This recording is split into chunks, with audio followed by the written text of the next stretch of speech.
إن الحمد لله نحمده ونستعينه ونستغفره ونعوذ بالله من شرور أنفسنا ومن سيئات أعمالنا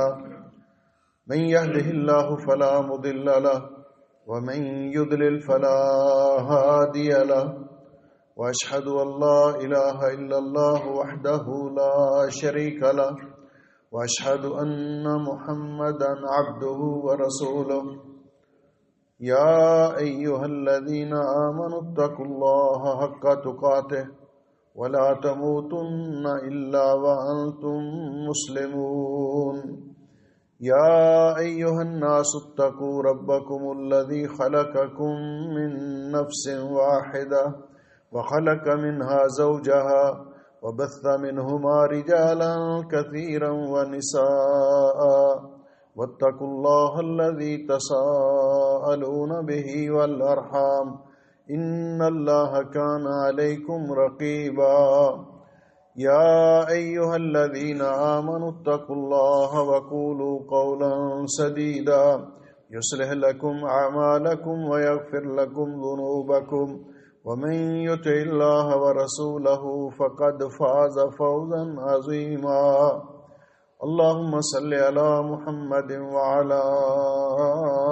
آل محمد كما صليت على إبراهيم وعلى آل إبراهيم إنك حميد مجيد اللهم بارك على محمد وعلى آل محمد كما باركت على إبراهيم وعلى آل إبراهيم إنك حميد مجيد أما بعد فيا أيها الناس إن خير الحديث كتاب الله وخير الهدي هدي محمد صلى الله عليه وسلم وشر الأمور محدثاتها وكل محدثة بدعة وكل بدعة ضلالة وكل ضلالة في النار۔ قابل صد احترام بزرگوں، بھائیوں اور عزیزوں، آج کے خطبہ جمعہ کا عنوان ہے الزکوٰۃ تزکیۃ و طہارہ۔ زکوٰۃ مال کو پاک کرنے والی اور انسان کا تزکیہ نفس کرنے والی ہے۔ آج الحمدللہ 10 رمضان المبارک ہے اور یہ ماہ رمضان المبارک کا دوسرا جمعہ ہے۔ گزشتہ دنوں میں ہم جو بھی اللہ کی عبادت کر سکے، اللہ رب العزت ہمارے روزے، نمازیں، قیام، دعائیں، قرآن پاک کی تلاوت اور جو بھی نیک اعمال کر سکے قبول و منظور فرمائے، اور آئندہ دنوں کے اندر اللہ تعالی ہمیں صحت و عافیت سے نوازے اور پہلے سے بڑھ کر ان دنوں کی قدر کرنے کی توفیق عطا فرمائے، کیونکہ یہ ایام معدودات بڑی تیزی سے گزر رہے ہیں۔ حضرات گرامی قدر، اللہ سبحانہ و تعالی ہمارا خالق و مالک ہے، رازق ہے۔ اس نے اپنی حکمت کے تحت رزق میں بعض کو بعض پر فضیلت دی ہے، اور یہ تقسیم اللہ سبحانہ و تعالی کی ہے، کیونکہ یہ دنیا دارالابتلاء ہے۔ اللہ سبحانہ و تعالی نے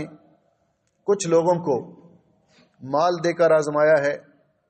کہ وہ غنی شاکر بن کے زندگی بسر کرتے ہیں یا نہیں،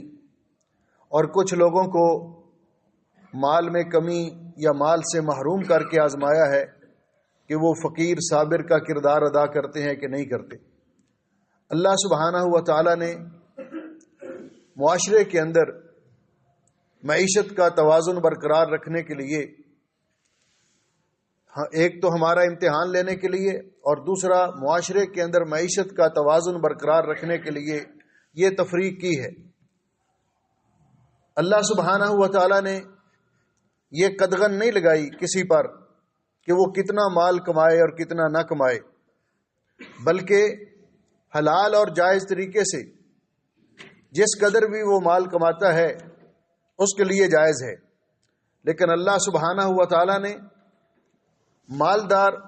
اور غنی لوگوں کے مال میں فقراء و مساکین کا حق رکھا ہے، وہ ادا کرنا اس کے لیے ضروری ہے۔ یہ جو حق اللہ رب العزت نے رکھا ہے، والذین فی اموالہم حق معلوم للسائل والمحروم، یہ دو طرح کا ہے۔ ایک ہے نفلی طور پر فریضے کے علاوہ کسی پر مال خرچ کرنا، فقراء اور مساکین پر، محتاج لوگوں پر، ضرورت مندوں پر مال خرچ کرنا، اس کا اللہ تعالیٰ کے ہاں بڑا اجر و ثواب ہے۔ اللہ رب العزت 700 گنا تک اس کا اجر و ثواب بڑھا دیتے ہیں۔ یہ انسان کے اختیار میں ہے۔ لیکن دوسرا، لازمی طور پر مال اللہ کی راہ میں خرچ کرنا، اور اس کا نام ہے زکوٰۃ، فریضہ زکوٰۃ۔ زکوٰۃ اسلام کے 5 ارکان میں سے ایک اہم رکن ہے، جس کی فرضیت کتاب اللہ، سنت رسول اللہ صلی اللہ علیہ وسلم اور اجماع امت سے ثابت ہے۔ اس لیے کہ اللہ رب العزت قرآن پاک میں فرماتے ہیں، اعوذ باللہ من الشیطان الرجیم، وَأَقِیمُوا الصَّلَاةَ وَآتُوا الزَّکَاةَ وَارْکَعُوا مَعَ الرَّاکعِینَ، نماز قائم کرو، زکوٰۃ ادا کرو، اور رکوع کرنے والوں کے ساتھ رکوع کرو، یعنی باجماعت نماز ادا کرو۔ اور رسول اکرم صلی اللہ علیہ وسلم نے فرمایا، حضرت عبداللہ ابن عمر رضی اللہ تعالیٰ عنہما روایت فرماتے ہیں کہ نبی پاک صلی اللہ علیہ وسلم نے فرمایا، بنی الاسلام علی 5، اسلام کی بنیاد 5 ارکان پر ہے، 5 پلرز پر ہے۔ شہادت اللہ الہ الا اللہ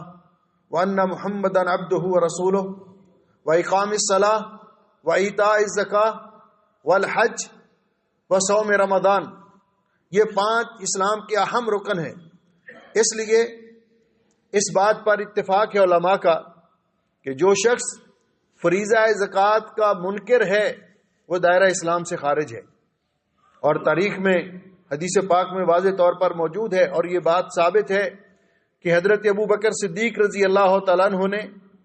اپنے دور خلافت میں مانعین زکوٰۃ کے خلاف جہاد کیا تھا۔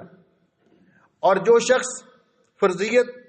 کا منکر تو نہیں ہے، مانتا ہے زکوٰۃ فرض ہے لیکن ادا نہیں کرتا، وہ کبیرہ گناہ کا ارتکاب کرتا ہے۔ اسے چاہیے کہ فوری طور پر توبہ کر کے جو اس کے مال میں اللہ نے مستحق لوگوں کا حق رکھا ہے وہ ادا کرے، اس لیے کہ اللہ سبحانہ و تعالی نے ایسے لوگ جن کو مال عطا کیا اور وہ اپنے مال میں سے زکوٰۃ ادا نہیں کرتے تو ان کے بارے میں سخت وعید سنائی ہے۔ اللہ جل شانہ فرماتے ہیں، والذین یکنزون الذھب والفضہ ولا ينفقونها فی سبیل اللہ، وہ لوگ جو سونا اور چاندی اس کو خزانہ بنا کے رکھتے ہیں، کنز بنا کے رکھتے ہیں، اس میں سے اللہ کی راہ میں خرچ نہیں کرتے، فبشرہم بعذاب علیم، ان کو دردناک عذاب کی نوید سنا دیجئے۔ یوم یحمى علیہا فی نار جہنم، قیامت کے دن ان کا وہ مال جہنم کی آگ میں گرم کیا جائے گا، تپایا جائے گا، فتکوی بہا جباہہم وجنوبہم وظہورہم، اس کے ساتھ ان کی پیشانیوں کو، ان کے پہلوؤں کو اور پشتوں کو داغ دیا جائے گا، اور کہا جائے گا ھذا ما کنزتم لانفسکم، یہ ہے تمہارا وہ خزانہ جسے تم جمع کر کر کے رکھتے تھے، فذوقوا ما کنتم تکنزون، آج اپنے اس جمع کیے ہوئے خزانے کا مزہ چکھو۔ اور حضرت ابو ہریرہ رضی اللہ تعالیٰ عنہ فرماتے ہیں کہ نبی علیہ السلام نے فرمایا، جس شخص کو اللہ سبحانہ و تعالیٰ نے مال عطا کیا، سونا اور چاندی عطا کیا، فلم یؤدی زکوٰۃ اموالہ، اور وہ اپنے مال میں سے زکوٰۃ ادا نہیں کرتا، قیامت کے دن اس کا وہ مال پلیٹوں کی شکل میں گرم کیا جائے گا جہنم کی آگ میں، اور اس کے ساتھ اس کی پیشانی کو، اس کی پہلو کو اور پشت کو داغ دیا جائے گا، اور کہا جائے گا یہ ہے وہ تمہارا جمع کیا ہوا خزانہ۔ اور دوسری روایت میں فرمایا، جس نے من آتاہ اللہ مالا فلم یؤدی زکوٰۃ مالہ، جس کو اللہ نے مال عطا کیا اور اپنے مال میں سے زکوٰۃ ادا نہیں کرتا، مثل لہ یوم القیامت شجاعا اقرا، وہ مال گنجے سانپ کی شکل میں لایا جائے گا، اس کے منہ میں اپنا منہ ڈال لے گا اور اس کو ڈسے گا اور کہے گا انا کنزو کا انا مالو کا، میں ہوں تیرا مال، میں ہوں تیرا خزانہ۔ اس لیے حضرت عبداللہ ابن مسعود رضی اللہ تعالیٰ عنہ فرماتے ہیں، کل ما ادیت زکاتہ فلیس بکنز، جس مال میں سے زکوٰۃ ادا کی جائے وہ کنز نہیں رہتا۔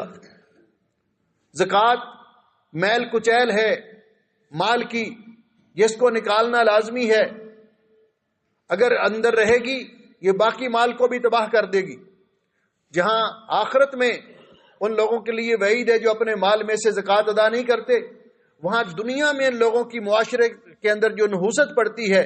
نبی پاک صلی اللہ علیہ وسلم نے فرمایا وَمَا مَنَعَ قَوْمٌ زَكَاةَ أَمْوَالِهِمْ، جو قوم اپنے مالوں میں سے زکوٰۃ ادا نہیں کرتی، إِلَّا مُنِعُ الْقَطْرَ مِنَ السَّمَاءِ، اللہ تعالیٰ اس کی پاداش اور سزا میں آسمان سے رحمت کی بارشیں روک لیتا ہے۔ لولا البہائم، اگر یہ چرند پرند اور جانور حیوانات نہ ہوں، لم یمطروا، تو اللہ تعالیٰ کبھی رحمت کی بارش نہ برسائے۔ اس لیے اللہ سبحانہ و تعالیٰ نے ہر شخص پر زکوٰۃ فرض نہیں کی، صاحب نصاب پر زکوٰۃ فرض کی ہے، اور صاحب نصاب کو بھی یہ نہیں فرمایا کہ اپنے مال کا 1 ربع، اپنے مال کا 10واں حصہ یہ اللہ کی راہ میں خرچ کرو، نہیں، بلکہ اپنے مال کا 40واں حصہ۔ اگر کسی کے پاس 1000 دینار ہے تو اس میں صرف 25 دینار زکوٰۃ ہے، 1,00,000 دینار ہے تو اس میں 2500 زکوٰۃ ہے۔ اس لیے اللہ سبحانہ و تعالی نے جن اموال کے اندر زکوٰۃ کو فرض قرار دیا، اور زکوٰۃ کے جو اموال ہیں علماء نے ان کو 4 مالوں میں تقسیم کیا ہے، 4 قسموں میں۔ ایک ہے سونا اور چاندی، یہ بیس ہے، اور اس کا نصاب بیان کر دیا گیا کہ جس کے پاس 20 دینار سونا یا 7.5 تولے، اور آج گراموں میں 85 گرام سونا موجود ہے خالص 24 کیرٹ کا، اس میں زکوٰۃ ہے۔ اگر اس سے کم ہے تو اس پر زکوٰۃ فرض نہیں، خواہ یہ سونا خام ڈلی کی شکل میں ہو، زیور کی شکل میں ہو، زیور استعمال میں ہو یا نہ ہو۔ اسی طرح چاندی کے لیے نصاب 200 درہم، جن کا وزن تولوں میں 52.5 تولے، اور گراموں کے اندر 595 گرام چاندی جس کے پاس ہے، خام شکل میں ہے، ڈلی کی شکل میں ہے، زیورات کی شکل میں ہے، وہ صاحب نصاب ہے، اس پر زکوٰۃ ہے۔ جس کے پاس کم ہے اس میں نہیں۔ اور ہمارے پاس جو کرنسی نوٹ ہیں، ان کا حساب اقل النصابین چاندی کے حساب سے لگایا جائے گا۔ آپ مارکیٹ میں پتہ کریں کہ آج 595 گرام چاندی کی قیمت کتنی بنتی ہے۔ جتنی قیمت بنے گی، جب سے آپ کے اکاؤنٹ میں اتنے پیسے جمع ہیں، آپ صاحب نصاب ہیں۔ سال ختم ہونے تک اس کے ساتھ جتنے ایڈ ہوتے جائیں گے تو ان سب میں سے زکوٰۃ ادا کرنی ہوگی۔ جس کے پاس 7.5 تولے یا 85 گرام سونا زیور ہے تو اس کے 85 اس سارے پر زکوٰۃ ہے۔ اگر 100 گرام ہے تو پورے 100 گرام پر زکوٰۃ ہے۔ دوسرا مال جس میں زکوٰۃ ہے وہ مال تجارت ہے۔ انسان جو بھی تجارت کا مال کرتا ہے، کام کرتا ہے، ایکسپورٹ امپورٹ کا کام کرتا ہے، اس کی کوئی مصنع فیکٹری ہے، کپڑے کی دکان ہے، بقالہ ہے، کوئی اور سٹور ہے، ہارڈ ویئر کا سٹور ہے، یا کوئی اور الومینیم کی فیکٹری ہے، سب میں زکوٰۃ ہوگی، اور اس کا حساب کیا جائے گا کہ جتنا مال جمع ہے اور جتنا مال تیار ہے ابھی بکا نہیں، جتنا مال مارکیٹ میں دیا ابھی پیسے لینے ہیں، اس سب کو جمع کیا جائے گا، اور جتنی اماؤنٹ اپنے پاس جمع ہے، جو کمپنیوں کے پیسے دینے ہیں وہ نکال دیے جائیں گے، جو اخراجات ہیں وہ نکال دیے جائیں گے، اگر جو باقی بچتا ہے اس پر پھر اس کو زکوٰۃ دینی ہوگی۔ تیسرا مال زکوٰۃ ہے زرعی پیداوار۔ اگر بارانی زمین ہے اور وہ نصاب کو پہنچتی ہے، نصاب کتنا ہے؟ تقریباً 19.5 یا 20 من گندم چاول اگر اس نصاب کو پہنچتے ہیں، زمین نہری ہے جس طرح ہماری زمینیں ہیں، تو اس میں نصف العشر 20واں حصہ ہے، یعنی 20 من میں سے 1 من۔ اور اگر بارانی زمین ہے جو بارش پر جس کا انحصار ہے، پانی خود نہیں لگانا پڑتا، یا چشموں پر، یا زمین اپنے نیچے سے یعنی پانی قریب ہے تو فصل اپنی جڑوں سے پانی لے لیتی ہے، تو ایسی صورت میں اس میں عشر ہے، 10واں حصہ زکوٰۃ ہے۔ مال مویشی ان پر بھی زکوٰۃ ہے، لیکن وہ ایسے جانور جو سارا سال چر کے اپنا گزارا کرتے ہیں، ان کو چارہ خرید کے نہ ڈالنا پڑتا ہو، اور پھر وہ نصاب کو پہنچتے ہوں۔ اونٹوں کا نصاب 5 ہے، گائے کا نصاب، بھینس کا نصاب 30 ہے، بکریوں کا نصاب 40 ہے، تو یہ اموال زکوٰۃ ہیں جس کے پاس جو صاحب نصاب ہے اس کو سال گزرنے پر کہ وہ مال اپنی ملکیت میں ہو، نصاب کے برابر ہو، اس پر سال گزر چکا ہو تو اس میں زکوٰۃ ہے۔ ہر شخص کو اس کا حساب لگا کر اس کے مطابق زکوٰۃ ادا کرنی چاہیے۔ انسان کے استعمال میں جو چیزیں ہیں ان پر زکوٰۃ نہیں ہے۔ رسول اکرم صلی اللہ علیہ وسلم نے فرمایا لیسا علی العبد فی مالہ ولا فی فرسہ صدقہ، آدمی کے استعمال میں گاڑی ہے، گھر ہے جہاں رہ رہا ہے، گھر کے اندر جو سامان ہے، فریج ہے، اے سی ہے، فرنیچر ہے، کراکری، جو بھی ہے استعمال کی چیزیں، ان میں زکوٰۃ نہیں ہے۔ یہ انسان کے عام استعمال کی چیزیں ہیں۔ جو پیسے خرچ ہو گئے اپنے اخراجات پر، سیونگ نہیں ہوئی، اس پر بھی زکوٰۃ نہیں ہے۔ تو یہ حساب کر کے ہر مسلمان کو یہ جائزہ لے کر کہ میں صاحب نصاب ہوں یا نہیں، اس کو سال گزرنے پر زکوٰۃ ادا کرنی چاہیے۔ اور سال قمری اعتبار سے، چاند کے مہینوں کے اعتبار سے، جس نے رمضان میں روٹین بنائی ہے، یہ رمضان مبارک کا مہینہ ہے، اس کے اندر وہ اپنی زکوٰۃ کا حساب کر کے زکوٰۃ نکالے، اس میں کوتاہی نہ کرے۔ اور زکوٰۃ نکالنے کے بعد، حساب کرنے کے بعد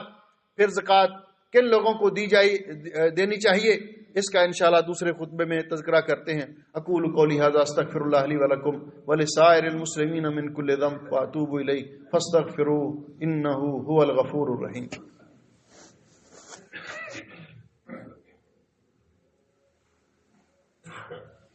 ان الحمد للہ نحمده ونستعینه ونستغفره ونعوذ باللہ من شرور انفسنا ومن سیئات اعمالنا من يهده الله فلا مضل له ومن يضلل فلا هادي له اشهد ان لا اله الا الله وحده لا شريك له واشهد ان محمدا عبده ورسوله۔ اما بعد، محترم بھائیو اور عزیزو، اللہ سبحانہ و تعالی نے قرآن پاک میں سورہ توبہ کی آیت نمبر 60 کے اندر زکوٰۃ کے مصارف بیان کیے ہیں، اور یہ 8 مصرف ہیں۔ انما الصدقات للفقراء والمساکین، کہ یہ زکوٰۃ کن کو دی جائے؟ فقراء کو پہلے نمبر پر، دوسرے نمبر پر مساکین، والعاملین علیہا،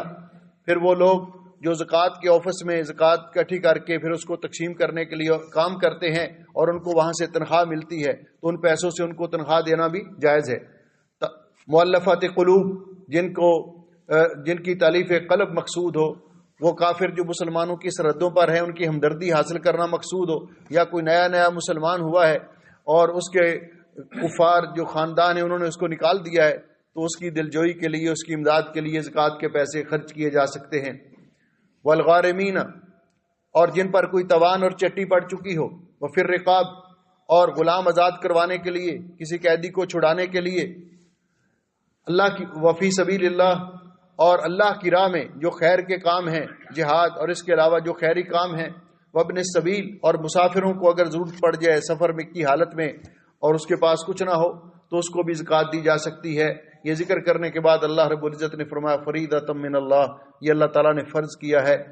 جن لوگوں کو زکوٰۃ نہیں دی جا سکتی، رسول اکرم صلی اللہ علیہ وسلم نے ان کی بھی نشاندہی فرما دی۔ فرمایا لا تحل الصدقۃ لغنی، وہ آدمی بھلے فقیر کیوں نہ ہو لیکن صحت مند ہے، کمانے کے قابل ہے، اس کے لیے زکوٰۃ لینا جائز نہیں، کیونکہ یہ لوگوں کے مال کی میل کچیل ہے۔ یہ ضرورت مند لوگوں کے لیے تو جائز ہے، لیکن جو کمانے کے قابل ہے اس کو زکوٰۃ نہیں دینی چاہیے، اس کے لیے جائز نہیں ہے۔ لا تحل الصدقۃ لغنی، غنی وہ ہوتا ہے جس کا اپنا گزارا ہوتا ہو، اپنی ضروریات، اس کی جائز ضروریات پوری ہوتی ہوں، اس کے لیے بھی جائز نہیں۔ ولا لذی مرۃ سوی، اور جو صحت مند کمانے کے قابل اس کے لیے بھی جائز نہیں۔ اپنے والدین کو زکوٰۃ نہیں دی جا سکتی، کیونکہ والدین کے مقام و مرتبے کے خلاف، انسان اگر غنی ہے تو اس کے والدین بھی غنی شمار ہوں گے۔ بیوی بچوں کو زکوٰۃ نہیں دی جا سکتی، کیونکہ بیوی بچوں کا نان و نفقہ وہ گھر کے سربراہ کے ذمے ہے، تو ان کو اپنی کمائی سے وہ دے گا، ان کو زکوٰۃ نہیں دی جا سکتی۔ اسی طرح رسول اکرم صلی اللہ علیہ وسلم کی آل، جو اپنے آپ کو نبی علیہ الصلوۃ والسلام کی آل ثابت کریں تو ان کو زکوٰۃ دینا جائز نہیں۔ ہاں اگر وہ ضرورت مند ہے تو ان کو گفٹ یا تحفہ دیا جا سکتا ہے۔ فاسق و فاجر شخص کو زکوٰۃ نہیں دی جا سکتی، کہ جو جس کے بارے میں پتہ ہے کہ یہ زکوٰۃ دیں گے یہ نشے میں اڑا دے گا، یہ فحاشی میں اور برائی کے کاموں میں لگا دے گا، اس کو بھی زکوٰۃ دینا جائز نہیں ہے۔ اپنے رشتہ داروں کو زکوٰۃ دینا اس کا دوہرا اجر ہے۔ کوئی بہن ضرورت مند ہے اپنے گھر رہ رہی ہے لیکن ان کی گزر اوقات نہیں ہو رہی، جائز ضروریات پوری نہیں ہو رہی، کوئی بھائی ہے الگ ہے ہماری کفالت میں نہیں ہے، بھائی کو، بہن کو، اپنے چچا، ماموں اور رشتہ دار جو ہیں اپنے قریبی، ان کو جو مستحق ہوں ان کو زکوٰۃ دی جا سکتی ہے، اور اس کا دوہرا اجر ہے، ایک زکوٰۃ دینے کا صدقۃ وصلہ اور دوسرا صلہ رحمی کرنے کا۔ باقی انشاءاللہ اس سلسلے میں جو مسائل ہوں گے ان کا پھر ہم جمعے کے بعد تھوڑی دیر بیٹھیں گے، کسی کے ذہن میں کوئی سوال ہوگا تو آپ کر سکتے ہیں۔ ان اللہ و ملائکتہ یصلون علی النبی یا ایھا الذین آمنوا صلوا علیہ وسلموا تسلیما اللهم صل علی محمد وعلی آل محمد کما صلیت علی ابراہیم وعلی آل ابراہیم انک حمید مجید اللهم بارک علی محمد وعلی آل محمد کما بارکت علی ابراہیم وعلی آل ابراہیم انک حمید مجید ربنا ظلمنا انفسنا وان لم تغفر لنا وترحمنا لنكونن من الخاسرين اللهم اشف مرضانا ومرضى المسلمين اللهم اقض حاجاتنا وحاجات المسلمين اللهم انت الله لا اله الا انت نستغفرك ونتوب اليك ربنا تقبل منا صيامنا وقيامنا وصالح اعمالنا اللهم اجعل هذا البلد آمنا مطمئنا رخاء سخاء وسائر بلاد المسلمين سبحان ربك رب العزة عما يصفون وسلام على المرسلين والحمد لله رب العالمين۔ صفین درست کر